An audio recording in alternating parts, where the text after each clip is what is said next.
जय भोले शंकर। सावन की आप सभी को ढेर सारी शुभकामनाएं। तो आप लोगों के खास डिमांड पर मैं लेकर के आई हूँ सावन सोमवारी वेट लॉस डाइट प्लान, क्योंकि सावन बहुत ही स्पेशल मंथ है, बहुत ही बेहतरीन मंथ है अगर आप अपना वजन कम करना चाहते हैं तो। क्योंकि कई लोग होते हैं जो सावन के सोमवार की फास्टिंग रखते हैं और फास्टिंग का इम्पोर्टेंस आज के टाइम पे हर कोई जानता है। क्योंकि जब हम नॉर्मल खाना खाते हैं, फास्टिंग नहीं करते हैं, तो हम कुछ ना कुछ हमेशा खाते रहते हैं, जिससे हमारा गट, हमारा डाइजेस्टिव सिस्टम हमेशा डाइजेशन में लगा रहता है।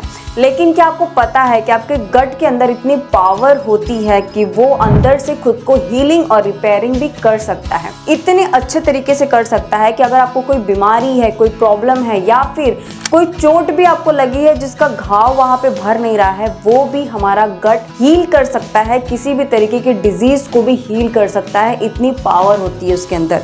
लेकिन हम उसको टाइम ही नहीं देते हैं, हमेशा डाइजेशन करवाते रहते हैं। तो फास्टिंग एक बहुत ही बेहतरीन तरीका होता है एक ब्रेक लेने का, डाइजेशन से थोड़ा सा ब्रेक लेकर के गट को टाइम मिलता है कि वो हमारे शरीर का अंदर से क्लींजिंग कर सके, जो भी गड़बड़ी चल रही है शरीर के अंदर उसकी रिपेयरिंग कर सके, और भी बहुत कुछ कर पाता है हमारा गट। तो फास्टिंग करना बहुत जरूरी है। तो सावन की सोमवारी तो बहुत लोग करते हैं और ये करना भी बहुत अच्छा है, इसका बहुत बेहतर रिजल्ट आपको मिल सकता है। और सिर्फ सोमवारी ही क्यों, चाहे कोई भी रिलीजन आप फॉलो करते हैं, उसके अंदर फास्टिंग का बहुत ही इंपॉर्टेंस बताया गया है। तो ये वीडियो सब लोगों के लिए है जो फास्टिंग के अंदर जानना चाहते हैं कि फास्टिंग में क्या खाना चाहिए, किस तरीके से अपना मील प्लान कर सकते हैं और किस तरीके से एक बेहतर तरीके से अपना वजन कम कर सकते हैं। कई लोग होते हैं जो फास्टिंग करते हैं तो उनको वीकनेस आने लगती है, चक्कर आने लगता है या फिर बहुत लो एनर्जी हो जाती है, उनसे फास्टिंग नहीं हो पाती है। तो अगर आपने इस डाइट प्लान को फॉलो किया तो आपका ये प्रॉब्लम सॉल्व हो जाने वाला है, क्योंकि इस डाइट प्लान के अंदर इतने न्यूट्रिशन भरे हुए हैं कि आपको वीकनेस लगेगी ही नहीं। इनफैक्ट इस डाइट प्लान को फॉलो करके आप आने वाले किसी भी व्रत को, फास्टिंग को बहुत आसानी से कर सकते हैं, बिना लो एनर्जी के, इनफैक्ट हाई एनर्जी के साथ कर सकते हैं। तो चलिए बिना देर किए हम लोग जान लेते हैं कि क्या है हमारा डाइट प्लान। तो चाहे कोई भी फास्टिंग हो, सबसे पहले सुबह उठते ही आपको गर्म पानी से शुरुआत करना है। अब कई महिलाओं की ये प्रॉब्लम होती है कि वो पूजा किए बिना पानी भी नहीं पीती हैं, तो कोई दिक्कत नहीं है, आप सुबह उठिए, अच्छे तरीके से नहा धो लीजिए, भगवान की पूजा कर लीजिए। उसके बाद जो भी आप पहली चीज़ लेंगी वो होगा 1 गिलास गर्म पानी। आप चाहें तो इसके अंदर नींबू भी डाल सकती हैं, जिससे आपको पूरे दिन एनर्जी बनी रहेगी। इसके बाद आप लेंगी थोड़े से भिगे हुए नट्स, जिसके अंदर आप अखरोट ले सकती हैं, बादाम ले सकती हैं, किशमिश ले सकती हैं। इसको लेने से आपको काफ़ी एनर्जी मिलने वाली है। आप पूरे दिन के लिए तैयार हो जाते हैं, रेडी हो जाते हैं, आपको वीकनेस नहीं लगती है। तो आपको ये नट्स जरूर लेने हैं। इसके साथ आप चाहें तो कोई भी एक हर्बल ड्रिंक भी ले सकते हैं। इसके बाद बारी आती है ब्रेकफास्ट की। तो ब्रेकफास्ट की शुरुआत हम फ्रूट से करेंगे, क्योंकि जब हम व्रत रहते हैं तो एनर्जी बहुत डाउन रहती है, बहुत ज़्यादा क्रेविंग भी होती है कुछ मीठा खाने की या कुछ ना कुछ खाते रहने की। तो जब आप फ्रूट से स्टार्ट करते हो तो सबसे पहले तो आपका स्वीट क्रेविंग जो होता है यहीं से ख़त्म हो जाता है। पूरे दिन आपको ये क्रेविंग नहीं परेशान करती है, और इसके अलावा पूरे दिन जो आप बार बार भूख लगती है वो भी आपको नहीं लगेगी। तो सबसे पहले हम शुरुआत करेंगे फ्रूट्स के साथ, ताकि पूरे दिन आपको एनर्जी बनी रहे, आपका स्टमक भी काफ़ी लाइट फील करेगा और आपकी बॉडी भी बहुत लाइट फील करेगी। तो आप चाहें तो मिक्स फ्रूट का एक बोल ले सकती हैं या फिर उनकी स्मूदी बना करके ले सकती हैं। जैसे आप एप्पल बनाना स्मूदी ले सकती हैं, पपाया का या मैंगो का स्मूदी ले सकती हैं, और नहीं तो आप इन सब चीज़ों को मिक्स करके एक अच्छा सा फ्रूट बोल बना करके भी ले सकते हैं।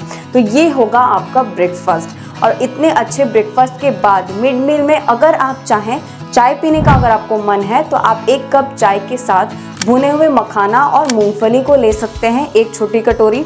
और अगर आप चाय नहीं लेना चाहते हैं तो आप 1 कोकोनट वाटर भी ले सकते हैं।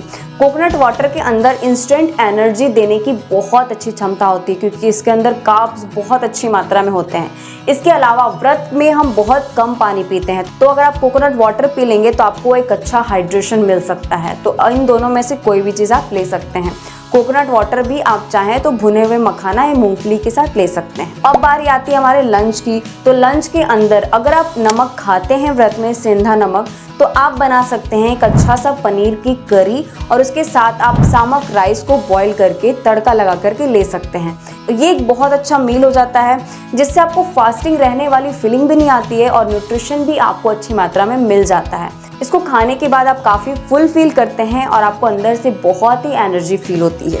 तो ये रहेगा ऑप्शन 1 अगर आप नमक लेते हैं व्रत में। तो अगर नमक नहीं लेते हैं तो आप साबूदाने की खीर या फिर उसकी खिचड़ी भी बना करके ले सकते हैं, जिसके अंदर आपको ढेर सारी वेजिटेबल्स डालना है, रोस्टेड पीनट डालना है और सोक किया हुआ साबूदाना यानी कि टोपियोका, इसको लेकर के आपको एक अच्छा सा खिचड़ी बना लेना है और ये आप अपने लंच में ले सकते हैं। आप चाहें तो इसके साथ 1 गिलास लस्सी या फिर 1 गिलास लेमन वाटर भी ले सकते हैं, जो आपके डाइजेशन को इम्प्रूव करेगा। जो भी आपने खाया है उसको जल्दी से डाइजेस्ट करेगा, क्योंकि याद है ना आपको फास्टिंग क्यों की है हमने, अपने गट को रिपेयरिंग और हीलिंग के लिए थोड़ा वक्त देने के लिए। तो ये खाना खाने के बाद आप बहुत जल्दी ये डाइजेस्ट हो जाएगा और आपको एनर्जी भी महसूस होते रहेगी। तो ये रहेगा आपका लंच। तो दोस्तों लंच के बाद इवनिंग आते आते तक हमें बहुत ज़्यादा क्रेविंग होती है, एनर्जी लो होता है, बहुत कुछ चटपटा या तीखा खाने का मन करता है। तो उसके लिए भी मेरे पास बहुत एक ज़बरदस्त ऑप्शन है, लेकिन उसके पहले मैं आपको ये बता देना चाहती हूँ कि अगर आप अपने लिए Sawan special weight loss diet plan बनवाना चाहते हैं या फिर किसी भी तरीके का वेट लॉस डाइट प्लान अपने लिए कस्टमाइज बनवाना चाहते हैं, तो डिस्क्रिप्शन में दिए लिंक पे जरूर कांटेक्ट कर लीजिए। मैं और मेरी पूरी टीम आपको हेल्प करने के लिए और आपका फिटेस्ट वर्जन आपको देने के लिए बिल्कुल तैयार है। और इसके अलावा आप चाहें तो हमारा 7 डे का वेट लॉस चैलेंज भी ज्वाइन कर सकते हैं, जिसके अंदर आपको वेट लॉस से जुड़े बहुत ही खास रिजल्ट मिल सकते हैं। इसके बाद बारी आती है इवनिंग मील की, जिसके अंदर आप ले सकते हैं स्वीट पोटैटो की चाट। अगर आप नमक खाते हैं तो नमक डाल लीजिए, अगर नहीं खाते तो इसको स्किप भी कर सकते हैं। स्वीट पोटैटो को बॉईल करके अच्छे तरीके से उसको कट कर लीजिए बड़े पीसेस में, उसको घी के अंदर हल्का सा रोस्ट करिए। इसके अंदर आप थोड़े से बेसिक मसाले, कुटा हुआ काली मिर्च, हरी मिर्च और इसके ऊपर धनिया, नींबू, ये सारी चीज़ें डाल करके अच्छे से इसको मिक्स कर लीजिए। और अगर नमक खाते हैं तो इसके ऊपर थोड़ा सा नमक डाल दीजिए, वरना आप इसको स्किप कर सकते हैं, फिर भी ये बहुत अच्छा टेस्ट करता है। इसके अंदर थोड़े से अनार के दाने डाल सकते हैं और इसको मिक्स करके आपको 1 छोटी कटोरी लेना है। इसके साथ आप अपने मनपसंद की चाय या फिर ग्रीन टी भी ले सकते हैं। तो ये रहेगा आपका इवनिंग में। अब बारी आती है रात की, और रात में सताती है बहुत ज़्यादा भूख। तो रात के लिए एक बहुत ही ज़बरदस्त ऑप्शन ये है कि आप ले सकते हैं आलू की चाट। आलू को बॉईल करके आपको अच्छे से उसको रोस्ट कर लेना है घी के अंदर, और उसके अंदर अपने मनपसंद के कुछ मसाले ऐड कर लीजिए। सेंधा नमक खाते हैं तो वो ऐड कर लीजिए और इसको मिक्स करके आप 1 छोटा बोल आपको ये लेना है। इसके अलावा आप चाहें तो किसी भी फ्रूट की स्मूदी ले सकते हैं। अगर ये भी नहीं लेना चाहते हैं तो पनीर को हल्का सा रोस्ट करके 1 बोल आप ले सकते हैं इसको, और इसको आप लेंगे 1 छोटा कप हल्दी वाले दूध के साथ, जिससे आपको भूख नहीं लगेगी। ये आपकी क्रेविंग को भी सेटिस्फाइड करेगा और इसके अलावा आपको एनर्जी भी रहेगी और आप फ्रेश भी फील करेंगे। आप चाहें तो ये हल्दी वाला दूध रात में सोने से पहले ले सकते हैं, या फिर उसके जगह पर दालचीनी की चाय, हरी इलायची की चाय, किसी भी तरीके का एक चाय ले सकते हैं, या फिर जिंजर टी भी आप ले सकते हैं। ये रहेगा आपका नाइट ड्रिंक। तो दोस्तों सावन के अंदर हमें बहुत ज़्यादा एनर्जी रहती है, हर तरफ हरियाली छाई रहती है, हम लोग हरे कपड़े, हरी चूड़ियाँ भी काफ़ी पहनते हैं, और इसके साथ भोले बाबा का जो तेज है, जो भोले बाबा की एनर्जी है, वो भी हम सब पे बनी रहती है। तो ये एक बहुत अच्छा टाइम है अपने लिए डिसीजन लेने का और खुद को अपना फिटेस्ट वर्जन देने का। तो ये डाइट प्लान को फॉलो करके आप बहुत अच्छे तरीके से अपने सोमवार फास्टिंग को कर सकती हैं और इसके साथ ही अपना वजन भी कम कर सकती हैं। तो आई होप आपकी वीडियो पसंद आई होगी। मिलते हो आप लोगों से नेक्स्ट वीडियो में, तब तक के लिए खुश रहिए, हंसते रहिए, हेल्दी रहिए। नमस्ते।